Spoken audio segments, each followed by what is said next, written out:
अलैकुम सामीन। 20 जुमादल उला और 5 दिसंबर है। ख़बर का उन्वान है हमास और इसराइल में और क्या हुआ है।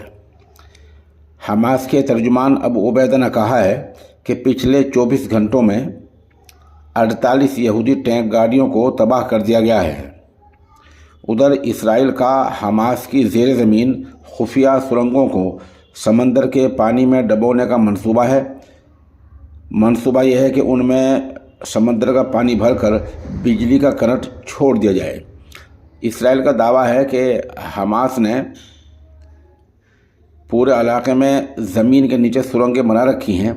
उनको तबाह करने का आसान तरीका यह है कि समंदर का पानी छोड़ दिया जाए और उनमें बिजली का करंट छोड़ दिया जाए। जाहिर सी बात है, ये मंसूबा कोई आसान काम नहीं है। इसमें पूरा इसराइल भी जद में आ सकता है। उधर हमास ने 7 अक्टूबर को इसराइल के न्यूक्लियर फौजी अड्डे पर भी मिसाइल दागे थे। अमेरिका के मशहूर अखबार न्यूयॉर्क टाइम्स ने ऐसा इंकशाफ किया है। गज़ा में बरतानिया का भी एक फ़ौजी मारा गया है। ये फ़ौजी कल मारा गया है।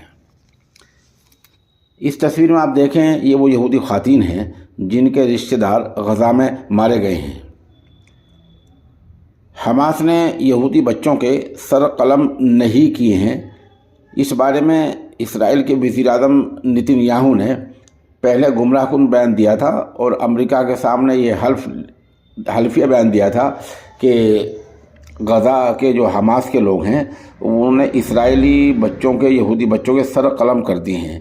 लेकिन इस मतलब का इंकशाफ की ख़ुद इसराइली अखबार ने तरदीद कर दी है और इसराइली अखबार में ये वाज़ेह तौर पर ख़बर आई है कि नेतन्याहू ने झूठ बोला था। उधर ख़बर आ रही है कि इसराइली फ़ौज को नई बीमारी लग गई है। वो कै और पेचिश का शिकार हैं। पहले यह ख़बर कल सोशल मीडिया पर चल रही थी जिसकी तस्दीक नहीं हो पाई थी, लेकिन अब एक मुस्तनद एजेंसी में ख़बर आ रही है कि एक नहीं सैकड़ों इसराइली फ़ौजियों को नई बीमारी लग गई है जिसमें वो कै और पेचिश में मुब्तला है। इसराइल के महकमा सेहत का कहना है कि वहाँ खाना अच्छा नहीं मिला है और धुएं से बारूद से माहौल कसाफत आलूद ख़राब हो गया है, जिससे फ़ौजियों की सेहत बिगड़ गई है।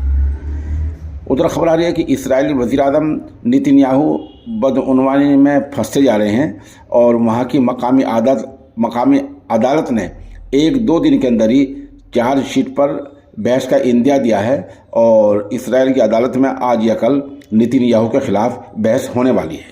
अपोजिशन लीडर याइर लैपिड ने नेतन्याहू से इस्तीफ़े का मुतालबा किया है और कहा है कि वो सिक्योरिटी का और देश का एतमाद खो चुके हैं, इसलिए नेतन्याहू को फ़ौरन अपना ओहदा छोड़ देना चाहिए। उधर ख़बर आ रही है कि तुर्की सदर तैयब अर्दोगान ने एक तरफ कतर के रहनुमा से मुलाकात की है और दूसरी तरफ हमास के अहम रहनुमा इस्माइल हानिया से मुलाकात की है। कतर के रहनुमा से मुलाकात के दौरान गज़े का मामला सामने आया है, तबादला ख्याल किया गया है। इसके बाद तुर्की सदर ने इस्माइल हानिया को भरोसा दिलाया है कि गज़े पर इसराइल को कब्ज़ा नहीं करने दिया जाएगा।